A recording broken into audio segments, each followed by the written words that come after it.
तो hello guys, welcome back to our new video. तो आज आम डिस्कस करवा ओडियार 50टी क्वेश्चन जहाँकि OISF राइट रिटन एग्जाम पढ़ी पारे कंपलसरी पढ़ी पारे। तो आज एक नंबर क्वेश्चन होची गछर बहुवचन कौन। गछर बहुवचन होची गछ गुड़िक, ऑप्शन ए। 2 नंबर क्वेश्चन होची काहेकि केउं प्रकार अव्यय। उत्तर होची काहेकि होची कारणबोधक अव्यय। पिलार तात्विक पद कौन। पीड़िका हेउची पिलार तात्विक पद। लेखिबार क्रिया धातु कौन। लेखिबार क्रिया धातु हेउची ए लेख। माछर समुचय वाचक पद कौन। झुड़ा।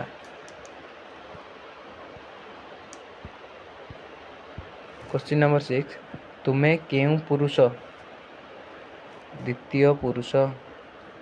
चालुछि केउं काल। वर्तमान काल। काहाकु केउं विभक्ति। काहाकु हेउछि प्रथम विभक्ति। बड़र तत्सम कौन। बड़र तत्सम हेउछि बृहत। छोटर लघुतम रूप कौन।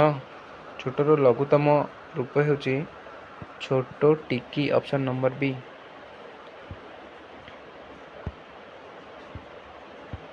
क्वेश्चन नंबर 11 शीतर विपरीतार्थक कौन। यार होछि ग्रीष्म। शीतर विपरीतार्थक होछि ग्रीष्म। सुंदरर पर्यायवाची कौन। सुंदरर पर्यायवाची होछि रूपसी। क्वेश्चन नंबर 13 शिक्षकर स्त्रीलिंग कौन। शिक्षकर स्त्रीलिंग होछि शिक्षिका। क्वेश्चन नंबर 14 दिनर विपरीतार्थक कौन। दिनर विपरीतार्थक होछि राति, ऑप्शन सी। क्वेश्चन नंबर 15 आगर तत्सम कौन। आगर तत्सम होछि अग्नि, जहाँ आम निआं भी कही था। देन क्वेश्चन नंबर 16 मिछार विपरीत कौन। मिछा बा मिछ। मिछर विपरीत होछि सत्य। साहसीर पर्यायवाची कौन। साहसीर पर्यायवाची होछि वीर। क्वेश्चन नंबर 18 शुणर पर्यायवाची कौन। शुणर पर्यायवाची होछि श्रवणकर, ऑप्शन ए। क्वेश्चन नंबर 19 चलर विपरीतार्थक कौन। चलर विपरीत होछि ऑप्शन ए अचल। कलार तत्सम कौन। कलार तत्सम होछि कली। ना कली होछि भूल आंसर, कल। कल भी नुह। क्वेश्चन नंबर 20 कलार तत्सम कौन। कलार तत्सम होछि कृष्ण। क्वेश्चन नंबर 21 चंदी काव्य किए लिखिथिले। साहित्य उपर क्वेश्चन आसला। चंदी काव्य किए लिखिथिले। चंदी काव्य लिखिथिले सारला दास, ऑप्शन ए। गीता गोविंद किए लिखिथिले। गीता गोविंद लिखिथिले जयदेव, ऑप्शन ए। सारला महाभारत केउं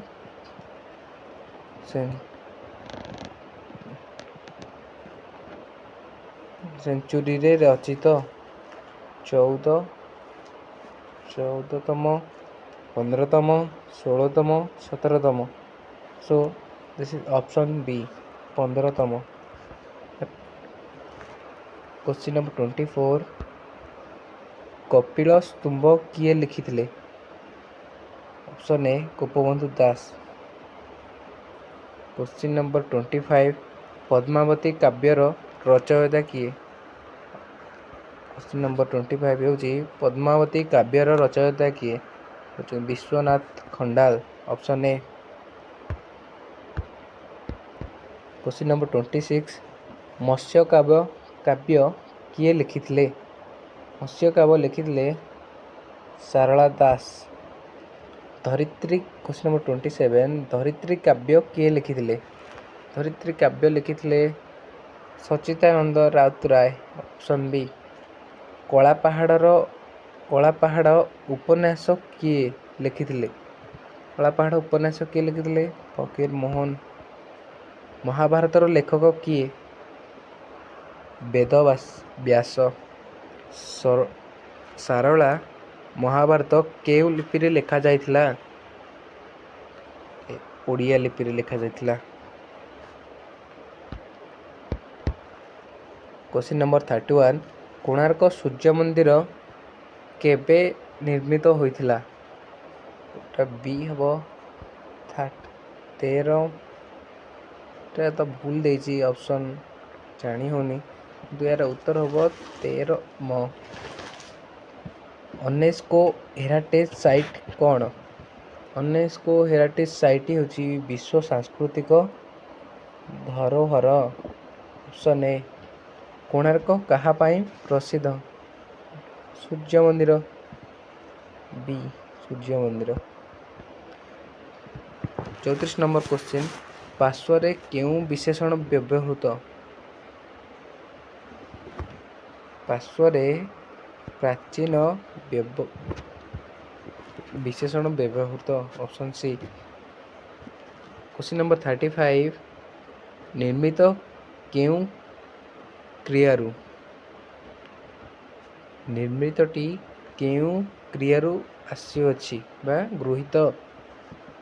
ନିର୍ମିତ ହେଉଛି ନିର୍ମାଣ, କ୍ରିୟା ହେଉଛି ନିର୍ମାଣ। Question number 36। ମା'ର ବହୁବଚନ କ'ଣ? ମା'ର ହେଉଛି ମାନେ। ବାପାର ତତ୍ସମ କ'ଣ? ବାପାର ତତ୍ସମ ହେଉଛି ପିତା। ମିଳନର ବିପରୀତ କ'ଣ? Question number 38। ମିଳନର ବିପରୀତ କ'ଣ? ଅପସନ୍ ବି, ବିଚ୍ଛେଦ। Question number 39। କାହା କେଉଁ ବିଭକ୍ତି?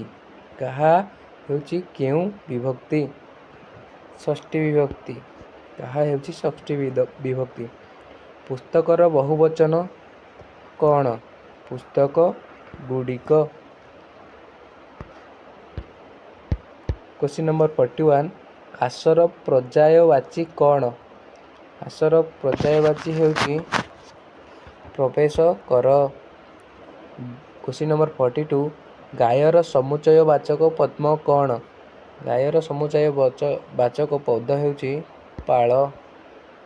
Question number 43। ଦୌଡ଼ିଲା କେଉଁ କାଳ? ଦୌଡ଼ିଲା ହେଉଛି ଅତୀତ କାଳ। Option B.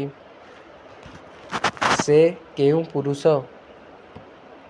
ସେ ହେଉଛି ତୃତୀୟ ପୁରୁଷ। Option C. ପାଣିର ତତ୍ସମ କ'ଣ? Question number 45। ପାଣିର ତତ୍ସମ କ'ଣ? ପାଣିର ତତ୍ସମ ହେଉଛି ଜଳ। Question number 46। ବାତାସର ପର୍ଯ୍ୟାୟବାଚୀ କ'ଣ? ବାତାସ ଅର୍ଥ ପବନ, ତ ସେଥିପାଇଁ ବାତାସର ପର୍ଯ୍ୟାୟବାଚୀ ହେଉଛି ପବନ। Question number 47। ପକ୍ଷୀର ସମୁଚ୍ଚୟବାଚକ ପଦ କ'ଣ? ପକ୍ଷୀର ସମୁଚ୍ଚୟବାଚକ ପଦ ହେଉଛି ଝୁଣ୍ଡ। ଭଲର ବିପରୀତ କ'ଣ? ଭଲର ବିପରୀତ ହେଉଛି ଖରାପ। Option A. Question number 49। ମୋ କେଉଁ ବିଭକ୍ତି? ମୋ ହେଉଛି ଷଷ୍ଠୀ ବିଭକ୍ତି। ଶୁଭର କ୍ୱେଶ୍ଚିନ୍ ନମ୍ବର 50। ଶୁଭର ପର୍ଯ୍ୟାୟବାଚୀ କ'ଣ? ଶୁଭର ପର୍ଯ୍ୟାୟବାଚୀ ହେଉଛି ମଙ୍ଗଳ। ତ ଭିଡ଼ିଓ ଏତିକି। ଭିଡ଼ିଓଟି ଭଲ ଲାଗିଲା ତ ଭିଡ଼ିଓକୁ ଲାଇକ୍ କରିଦିଅନ୍ତୁ, ଚ୍ୟାନେଲକୁ ସବସ୍କ୍ରାଇବ୍ କରିଦିଅନ୍ତୁ। ଆଉ ଏମିତି କିଛି ଜିନିଷ ଜାଣିବା ପାଇଁ ଆମ ଚ୍ୟାନେଲକୁ ସବସ୍କ୍ରାଇବ୍ କରିକି ରଖିଥାନ୍ତୁ। Thank you.